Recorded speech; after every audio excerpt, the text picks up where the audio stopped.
Hi, in this video we're going to talk about how to use the pellet stove. This is the pellet stove, and here in this first segment we're going to show you how to get it going. So the first thing you're going to do is reach back behind it, grab the plug, which should be right down there, and plug it in. Not that anybody can't figure out how to plug in a stove, but I thought I'd show you exactly how to do it. And then to get the stove going, all you have to do is press that on button right there. Now, after you push the on button, you're going to see this little green light right here, and the fan will probably kick on, but you won't see a flame for about anywhere from 1 to even, I've seen it take as long as 8-10 minutes to start a flame. So don't worry about that. It takes a little while to get going, but it will start up. A little while after you push the on button, you're going to get a little red light right there. And that's the heat level. You have heat levels 1 through 5. The manual recommends not having the heat at 1 or 5. If you have it at 5, the whole machine will overheat and shut itself off.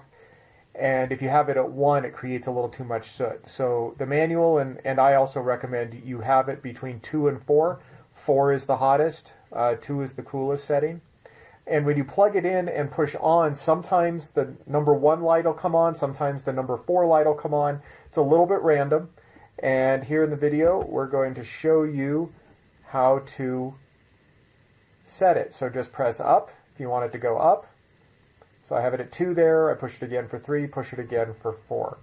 Now something to remember is I'm down here on my knees at eye level, and that's how you're going to see what level you're on. If you're standing and looking down at it, the way that the box was designed, it will look like it's at the wrong level. So 4 will look like 3, and so forth. So make sure you're at eye level down on your knees so you can see what level you're really on. Next, I'm going to show you how to turn the stove off. And you just push that on-off button right there. Now you can see when I push that button, let me get to a point where it's a little more clear, all of these lights turned off. That's how you know that it worked. Every once in a while, you'll push the on-off button and the lights won't go off. Then you got to wait 10 seconds, push it again, and they typically do. But for the most part, the first time you push it, if you push it nice and slow and hard, it will shut off. And once again, that's how you know all the lights will be off. However, the stove will still need to burn up all the pellets that are in the hopper, so the flame won't go out right away. It'll usually take anywhere from 5 to 10 minutes for the rest of the pellets to burn up. And then the fan is going to keep going on the stove because it's going to need to cool the stove off, push all the hot air out. And if you've had it on low and it's still pretty cool in the unit, it may take 15 to 30 minutes to cool off. But if you have it on high, up at 4, and it's really warm in the unit, I've seen it take 2 hours or more for the unit to cool off. So be aware of that. The last thing I'll mention is when you are leaving the unit for the last time, leaving the condo for the last time, please unplug the stove. It's just a safety measure, so we like to have it unplugged whenever nobody is in the unit. Okay, next we're going to talk about what to do. Well, first that's the stove going right there, the flames going. While the stove is running, about every 2 hours you're going to have to use this little tool, grab that thing, give it a good tug, it may be stuck, pull it in and out, and that's going to allow some of the soot to get out of the pot and have it run better. You're going to need to do this one up here too. Once again, this is going to get some of the soot down to the bottom, and the whole thing's going to run a little smoother and better. And it's a safety thing as well. So about every 2 hours it's running, go ahead and do that. Okay, there's one more little piece of maintenance that we need to do. When the stove is cool, you can see the flame is off there. There's no flame, and the fan has stopped running so that the stove has cooled itself off. When that happens, take this little tool off the side there. You just flip that lever to open up the front, and you want to scrape they call it the pot, and you want to scrape that pot down there and get the kind of the residue out of those holes. You can kind of see those holes there. That's where the air comes in.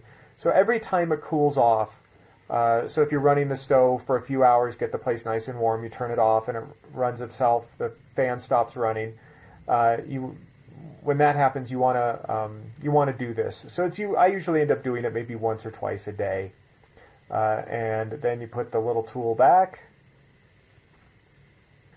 and close the door. Next, I'm going to show you how to check the level of pellets in the hopper, they call it. You can go ahead and check the pellets. You can see I lifted that up with the stove on.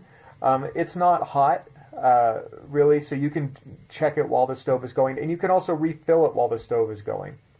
So let's go ahead and see. The pellets are actually really low right here. Where my hand is the level at which you're going to want to refill.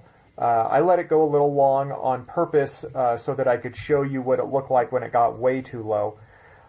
But that is the level you're going to want to replace it, right about where my hand is there. That's going to be about 1 bag's worth, and you want the bag to fill it pretty much to the top. If you were to run out of pellets, to get it going again is quite an ordeal, so you want to make sure you do not run out of pellets.